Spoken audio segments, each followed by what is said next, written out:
Hello again. Welcome back. Uh, Not really much to show you today, but I will talk a little bit about some of the things that I've been thinking about as well. So what I can show you is when we load and equip the weapon and we hit a surface. It's kind of hard to see, but I'll go over to the wall. It's a bit easier to see here. But we have some sort of effect being applied on any surface that we hit. So wherever we hit things, like if I try to hit it, I am attacking, but I'm not hitting anything because I'm just hitting the air. But now I am hitting something, I'm hitting the wall. And so that's obviously not the final effect. It's going to be more like a spark, I guess, if. I mean, I'm not sure if it's going to be a spark or a dust cloud, some sort of little particle I think would look nice. And the other thing I'll do to show you more visually, this is the line trace, where we shoot the line out, the laser. And then I will proceed to run around and talk about what I was thinking about before. Did I click new game that time? That was silly. So now, same thing, but we can actually see what's happening here. So we're standing about here, and it travels to here.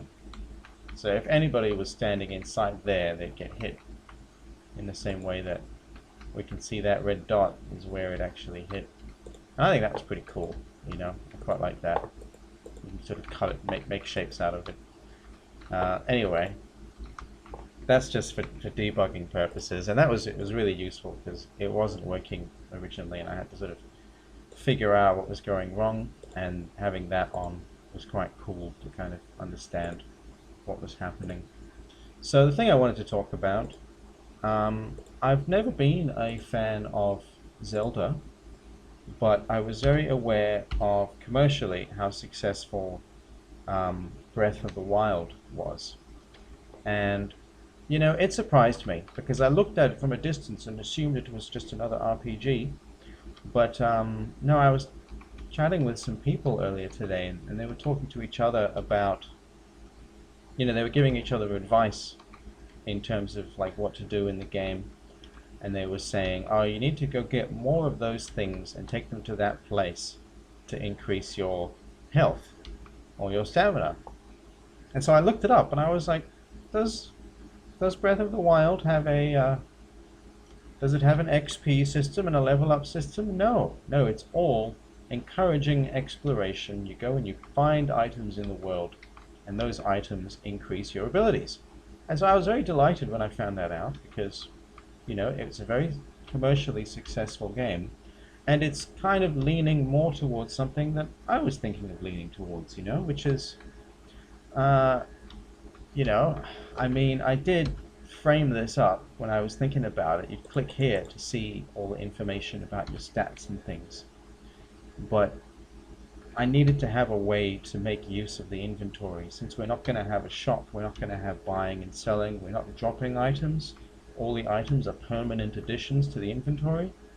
So with that in mind, I'm thinking about what those items do. And so I thought logically the items should improve our stats. And so I may not use a leveling up system at all. I might just go with finding items in the world, because I do like the idea that it gives us an incentive to explore, to go outside and go to all of these places that I've designed. Because I'm thinking like there's going to be 30 dungeons, and a single dungeon has to have some type of a reward at the end. And the reward sort of needs to be worth it. And so I was kind of struggling to think, how am I going to make enough rewards for the player and also have leveling up as well? Because leveling up is sort of a reward for, doing things like killing monsters and stuff. So yeah, just having some thoughts about that, so I might go in that direction. And the other thing I wanted to talk about was weapons. So I actually feel like, and this might change as we go along, but I want all the weapons to feel quite distinct from one another. And the idea that I have, because So I'm thinking about like Oblivion or Skyrim or a lot of RPGs, to be honest. You can have a lot of items in your inventory, and in my mind, it doesn't really make sense that you would be able to um, carry all of that stuff in your backpack, especially when your character's body doesn't even appear to be wearing a backpack. You know, it's just a sort of imaginary place where all these things are going. So I thought it would be really cool if there's literally only 3 weapons in the game, and that is the bow and arrow, the sword, and the mace. And then number 4 is technically not really a weapon, but the shield.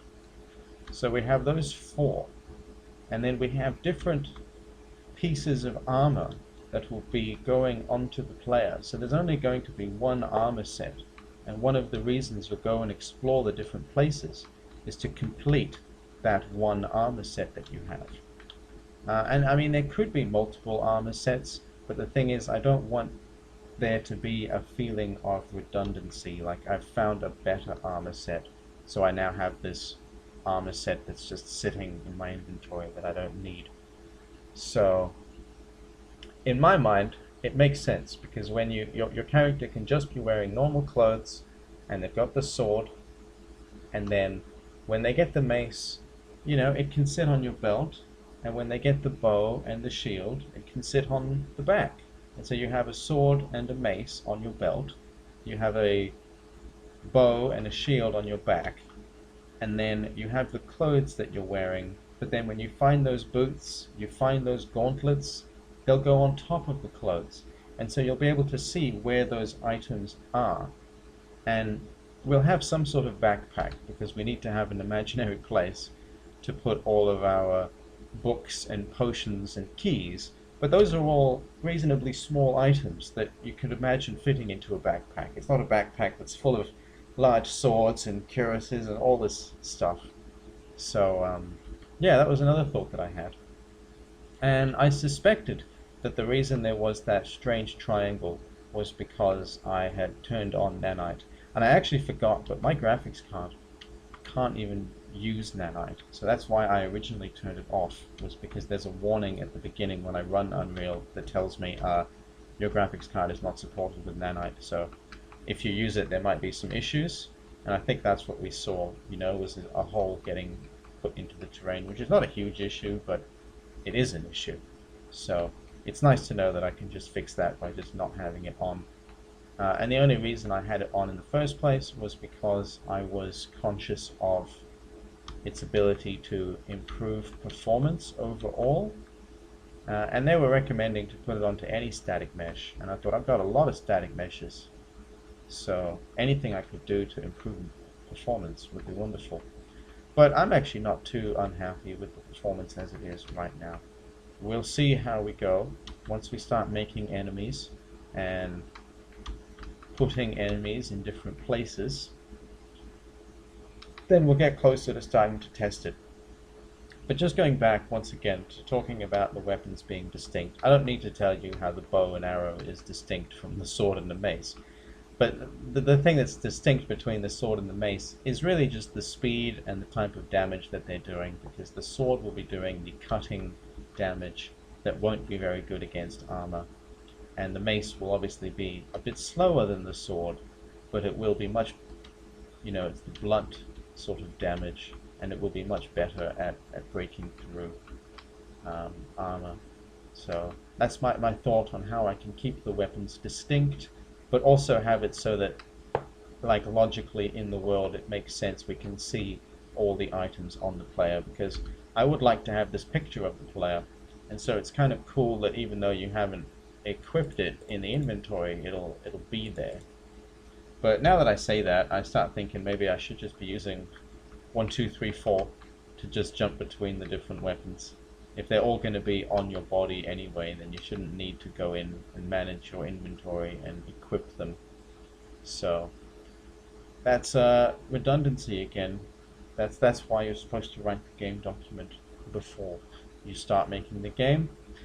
But I'm enjoying the challenge, you know, I'm enjoying where we're going with it, so hopefully tomorrow I will probably not go straight into adding enemies, because the thing that I want to do is tidy up, because I did try a little bit today, but I couldn't quite get it working, and that is to just have whichever weapon we're currently equipped, have that save.